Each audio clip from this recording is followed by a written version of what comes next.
હાર્દિક પટેલ અને પાટીદાર અનામત આંદોલન એક સિક્કાની બે બાજુ બની ગયા છે। હાર્દિક પટેલ પાટીદાર અનામત આંદોલનનું નેતૃત્વ કરી રહ્યો છે, એવામાં વારંવાર તેનું જિદ્દીપણું સામે આવતું જાય છે।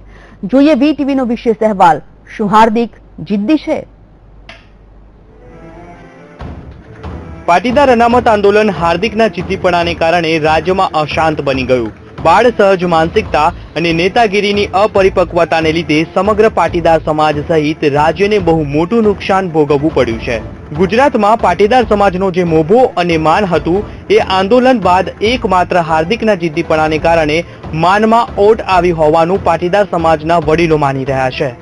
ગામડાઓમાં મુખી તરીકે પહેલા વરણી થતી તો એમાં પટેલની થતી। ગામનો ન્યાય મુખી બનેલા પટેલ કરતા। કોઈ જ્ઞાતિ કે સમાજ વચ્ચે ભેદભાવ રાખ્યા સિવાય ગામનો મુખી ન્યાય કરતો। ગામમાં કોઈ ગુનો બને તો પોલીસની જીપ પહેલી મુખીના ઘરે પહોંચતી અને મુખીને મળ્યા પછી જ આગળની કાર્યવાહી થતી। સમાજની અન્ય જ્ઞાતિઓ માટે સન્માનભર્યું સ્થાન ધરાવતા પાટીદાર સમાજ માટે હાર્દિક પટેલના જિદ્દીપણાએ સમગ્ર પાટીદાર સમાજની ઇજ્જતને બટ્ટો લગાવ્યો હોવાનું પાટીદાર સમાજના મોભીઓ માની રહ્યા છે। વિવેકની ભાષાને ભૂલીને તોછડી ભાષાનો ઉપયોગ કરીને સમગ્ર સમાજને નીચા જોણું કર્યાનું પાટીદાર સમાજના જ લોકો માની રહ્યા છે। આની પહેલા એક લેટર લખ્યો હતો ત્યારે હાર્દિકને સલાહ આપી હતી। આજે સલાહ નથી, આજે એને ચેતવણી આપી છે કે ખરેખર તું ખોટી દિશામાં છું અને તારી જે દિશા છે એનાથી સમાજને બહુ મોટું નુકસાન જઈ રહ્યું છે। સમાજને બીજા સમાજની સાથે વિગ્રહની તો વાત એક બાજુ રહી, અત્યારે પાટીદાર અંદર પાટીદાર સમાજ વિગ્રહની સ્થિતિમાં આવી રહ્યો છે એવું દેખાઈ રહ્યું છે। એટલે સમાજને બચાવવા માટે અમે આ હાર્દિકને લેટર લખ્યો છે। હાર્દિકને ખોટું માર્ગદર્શન મળી રહ્યું, સમાજમાં વિગ્રહ પેદા થાય એ રીતે આખું ઊભું થઈ રહ્યું છે। ગઈકાલે મીડિયામાં જોવામાં મળ્યું કે હિંમતનગરનો રવિ પટેલ એક બંગડીઓના પેકેટ બનાવે છે અને બોલે છે કે આ મારે સમાજના આગેવાનોને સમાજના નેતાઓને મોકલવાના છે। એટલે આ તમામમાં એક યુવાનો અને વડીલોનો એક આખું વિગ્રહ કરાવવા માટેનું આ ષડયંત્ર હોય એવું મને લાગી રહ્યું। એટલે મારે હાર્દિકને આના દ્વારા સૂચના એટલે કે એને માર્ગદર્શન કરવું છે, એને સલાહ આપવી છે કે ભાઈ તું ખૂબ નાનો છે, તું ઇનમેચ્યોર છે, એટલે તું સમજ, તું કોઈ બુદ્ધિજીવી માણસનું તું મંતવ્યો લે। પાટીદાર આંદોલનમાં પાસના નેતાઓ એક પછી એક નીકળી રહ્યા છે। તેના કારણોમાં હાર્દિકની લાઇફસ્ટાઇલ, નેતા બનવાની લાલસા, રાજ્ય નહીં દેશના નેતા બનવાની મહેચ્છા હોવાનું પાસના એક સમયના તેના સાથીદારો કેતન અને ચિરાગ પટેલ માની રહ્યા છે। હાર્દિક ઉદયપુર બેઠા બેઠા જે રીતે આંદોલન માટે લેટર લખીને મોકલે છે, અગર તો મનસુફી પ્રમાણે નિર્ણય કરે છે, તેના લીધે સમાજમાં વર્ગ વિગ્રહ અને આંદોલનમાંથી માર્ગ ભૂલતો હોવાનું લાગી રહ્યું છે। રાજકીય પક્ષોના હાથા બનીને આંદોલન ચલાવવું કે એવા લોકોની સલાહ લેવી જે સમાજને બે ભાગમાં વહેંચી દેતો હોય તો એ આખરે તો સમાજને જ નુકસાન પહોંચાડે છે। હાર્દિકને ખોટું માર્ગદર્શન મળી રહ્યું, સમાજમાં વિગ્રહ પેદા થાય એ રીતે આખું ઊભું થઈ રહ્યું છે। ગઈકાલે મીડિયામાં જોવામાં મળ્યું કે હિંમતનગરનો રવિ પટેલ એક બંગડીઓના પેકેટ બનાવે છે અને બોલે છે કે આ મારે સમાજના આગેવાનોને સમાજના નેતાઓને મોકલવાના છે। એટલે આ તમામમાં એક યુવાનો અને વડીલોનો એક આખું વિગ્રહ કરાવવા માટેનું આ ષડયંત્ર હોય એવું મને લાગી રહ્યું। એટલે મારે હાર્દિકને આના દ્વારા સૂચના એટલે કે એને માર્ગદર્શન કરવું છે, એને સલાહ આપવી છે કે ભાઈ તું ખૂબ નાનો છે, તું ઇનમેચ્યોર છે, એટલે તું સમજ, તું કોઈ બુદ્ધિજીવી માણસનું તું મંતવ્યો લે, અભિપ્રાય લે। ભીષ્મની જોડે આટલી તાકાત હોવા છતાંય એ વસ્ત્રારણ્ય જોઈ રહ્યા છે તો ખરેખર અમે આંદોલનમાં ભીષ્મ પિતામહની ભૂમિકા ભજવવા માંગતા નથી। અમે સમાજને ન્યાય મળે, સમાજને અનામત મળે અને સમાજને ખભે કોઈ પણ બંદૂક રાખી અને સમાજનો ઉપયોગ કરવા માંગતા છે તો અમે વચ્ચે આવીને ઉભા રહીશું અને અમે અમારી વાત ચોક્કસ કરીશું। અમે સમાજનો દુરુપયોગ નહીં થવા દઈએ અને સમાજને જ્યાં સુધી હક નહીં મળે ત્યાં સુધી અમારી લડાઈ ચાલુ રહેશે। એક લાઈનમાં હાર્દિકને કઈ સલાહ આપવા માંગશો? ઘરની વાત તો ઘરમાં રાખવા માટે જ અમે આજે પત્રમાં પણ કઈ વાત કરી નથી। હાર્દિકને એક ઉલ્લેખ જ કર્યો છે કે ભાઈ પાછો વળી જા અને અમે હાર્દિકને એક જ સલાહ આપવા માંગીએ છીએ। સલાહ કહો કે વિનંતી કહો કે એક મોટા ભાઈ તરીકે અમારી એક નમ્ર અરજ છે ને કે સમાજને અનામત આપવા માટે આપણે નીકળ્યા છીએ। પાટીદાર અનામત આંદોલનના નામે સમાજમાં એકતા ચોક્કસ આવી। સમાજ સંગઠિત બન્યો તો સામે સમાજે ઘણું ગુમાવ્યું હોવાનું પણ માને છે। 14 જેટલા પાટીદાર યુવાનો શહીદ થયા, કરોડોની માલ મિલકતને નુકસાન થયું। રાજકીય રીતે પણ કઈ તરફ જવું એની દુવિધા અનુભવવા લાગ્યા। ખાસ તો વડીલોને યુવાઓની ખફગી વહોરવી પડી। ગામડાઓમાં અન્ય સમાજ સાથે સંબંધોમાં મનદુખ પેદા થવું। હાર્દિકની જીદના લીધે પાટીદાર સમાજે આ બધું ભોગવવાનો વારો આવ્યો છે। Bureau report, VTV news. જેલમાંથી છૂટ્યા બાદ હાર્દિક 6 મહિના માટે ઉદયપુર છે. એવામાં તેના તેવર બદલાઈ ગયા હોવાનું પાસના કન્વીનર ચિરાગ અને કેતન પટેલ માને છે. પાટીદાર સમાજને ગેરમાર્ગે દોરતો હોવાનું પણ મનાઈ રહ્યું છે. જોઈએ વીટીવીના વિશેષ અહેવાલ. હાર્દિક શું જિદ્દી છે? ગુજરાતના શહેરો અને ગામડાઓમાં પાટીદારોને સંગઠિત કરવામાં સરદાર પટેલ ગ્રુપના યુવા સંગઠને આકરી મહેનત કરી હતી. લાલજી પટેલના નેતૃત્વ હેઠળ પાટીદારો એક છત્ર હેઠળ આવે તે માટે ગામે ગામ અને શહેરોમાં પાટીદારોએ અનામત માટે રેલીઓ કાઢીને સરકાર સામે વિરોધ વ્યક્ત કર્યો હતો. લાલજી પટેલના ભોળપણનો લાભ લઈને સંગઠનના નેતાઓ આગેવાનોનો તમામ ડેટા હાર્દિકે પોતાની પાસે લઈ લીધો અને સંપર્કો બનાવીને પાટીદાર અનામત આંદોલન સમિતિની રચના કરી અલગ સંગઠન બનાવ્યું. હાર્દિક અને લાલજી વચ્ચે તિરાડની શરૂઆત એ સમયથી જ થઈ ગઈ હતી. અમદાવાદના જીઆઈડીસી ગ્રાઉન્ડમાં લાખોની સંખ્યામાં પાટીદારો એકઠા થયા. એ પહેલાના દિવસોમાં હાર્દિકના જિદ્દીપણા વિશે એસપીજીના કાર્યકરો અને નેતાઓમાં ચર્ચાઓ થતી જોવા મળી હતી, પરંતુ સમાજની એકતાના નામે સૌ ચૂપ રહેતા હતા. અમદાવાદના જીઆઈડીસી ગ્રાઉન્ડમાં મંચ પરથી એકમાત્ર હાર્દિક જ ભાષણ કરે એ વાતે પણ એસપીજીમાં વિરોધ હતો. લાલજી પટેલને સતત સાઇડ ટ્રેક કરવામાં આવતો હતો. સભા સ્થળે કોઈની સાથે વિચાર વિમર્શ કર્યા વિના હાર્દિકે મુખ્યમંત્રી આવેદનપત્ર લેવા આવે તેવી જીદ પકડી. સ્ટેજ પર જ લાલજીના ચહેરા પર સ્પષ્ટ નારાજગી દેખાતી હતી, છતાં ચૂપ રહીને હાર્દિકનો તમાશો જોતા રહ્યા. સમગ્ર આંદોલન હાર્દિકના નેતૃત્વ હેઠળ આવી ગયાનું માનતા પાટીદાર નેતાઓમાં વિરોધ તો હતો, પણ કોઈ જાહેરમાં બોલવા તૈયાર ન હતું. હવે સમય એવો આવી ગયો છે કે એક પછી એક પાસના સભ્યો હાર્દિકનો સાથ છોડી રહ્યા છે. અગર તો તેની અંગત વાતો જાહેરમાં ચર્ચાવા લાગી છે. હાર્દિકના જિદ્દીપણાને લીધે પાટીદાર આંદોલનને, સમાજને અને સંગઠનના નેતાઓએ ઘણું બધું ભોગવવું પડ્યું, છતાં પણ જાહેરમાં બોલવાની કોઈ હિંમત કરતું ન હતું. આંદોલનને 1 વર્ષનો સમય વીતી ગયો. હાર્દિકના સાથીદારો એક પછી એક તેનો સાથ છોડીને જઈ રહ્યા છે. સુરતમાં પાટીદારોનું સંગઠન ઊભું કરવામાં અને આંદોલનને વેગવંતું બનાવવામાં નિખિલ સવાણીની મહત્વની ભૂમિકા રહી છે. હા, આ જ નિખિલ સવાણી હવે હાર્દિકના જિદ્દીપણાને લીધે પાસના તમામ હોદ્દા પરથી રાજીનામું આપીને છૂટો પડ્યો છે. Bureau report, VTV news.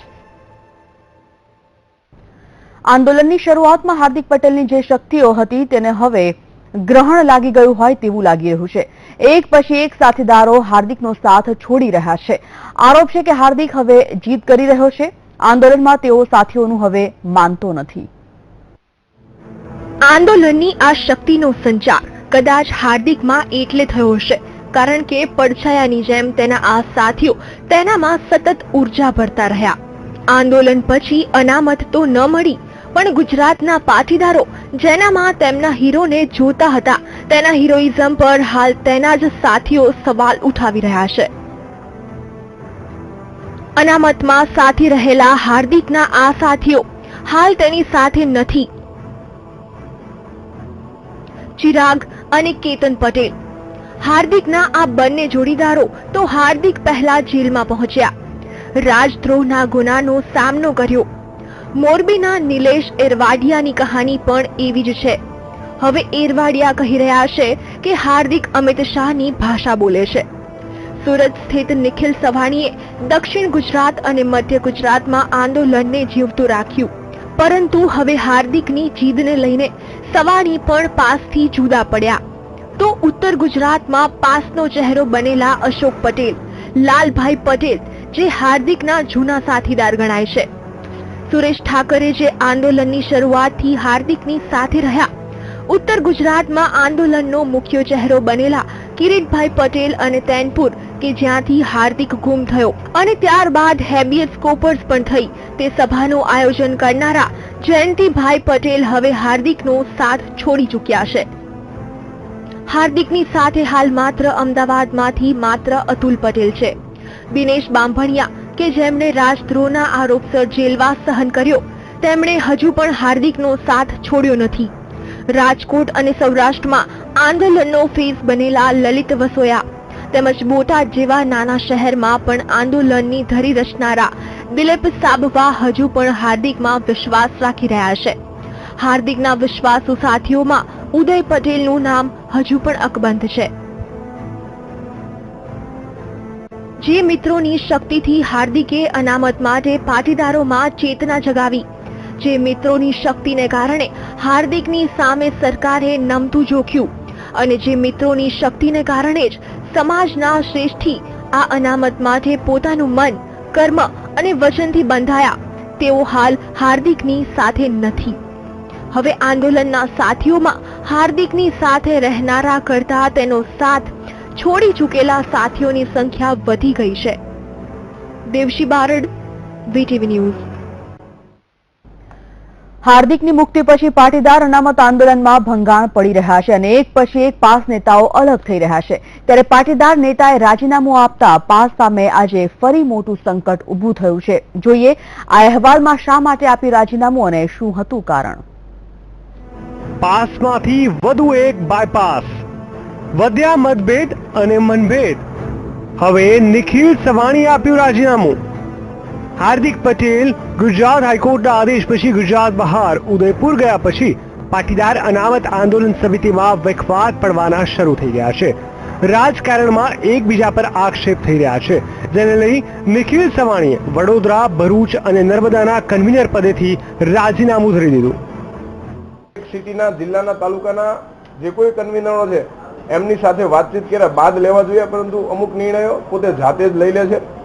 આવા ઘણા બધા કારણો છે જેમના કારણે આજરોજ હું રાજીનામું છું. ત્યારબાદ પાટીદાર અનામત આંદોલન ચાલ્યું એ દરમિયાન જે કોઈ પાટીદાર આગેવાનોએ પાસને સાથ અને સહકાર આપ્યો છે એમનો હું તમામ પાટીદાર આગેવાનોનો આભાર માનું છું દિલથી. ત્યારબાદ જે આંદોલન ચાલ્યું એ દરમિયાન પાટીદાર અનામત આંદોલન સમિતિના જે કાર્યકર્તાઓ હતા, જે રાત દિવસ એક કરી બેનર બાંધી જે પ્રોગ્રામોને સફળ બનાવ્યો છે, જે કોઈ પાટીદાર લોકોએ અથવા તો પાટીદાર આંદોલન સમિતિના કાર્યકર્તાઓએ જે કોઈ રાત દિવસ એક કરી અને જે પ્રોગ્રામે સફળ બનાવ્યો છે, મારા એકના કહેવાથી, સમિતિના કહેવાથી જે કોઈ પ્રોગ્રામો સફળ બનાવ્યા છે એવા તમામ સમિતિના કાર્યકર્તાઓને પાટીદાર સમાજનો હું આભાર માનું છું. અને કદાચ ભૂલચૂકમાં મારાથી આંદોલન દરમિયાન કોઈ પણ ભૂલચૂક થઈ હોય, કોઈ આગેવાનોને ખરાબ કહેવાઈ ગયું હોય અથવા તો કોઈ પણ કાર્યકર્તાઓ સાથે મારે વર્તન ખરાબ થયું હોય તો હું એમનો પણ દિલથી માફી માંગુ છું. નિખિલ સવાણીએ કહ્યું કે આંદોલનની શરૂઆતમાં હાર્દિકના વિચારો સ્પષ્ટ હતા. સ્વભાવ પણ જેવો હતો તેવા વિચારો અને સ્વભાવ રહ્યા નથી.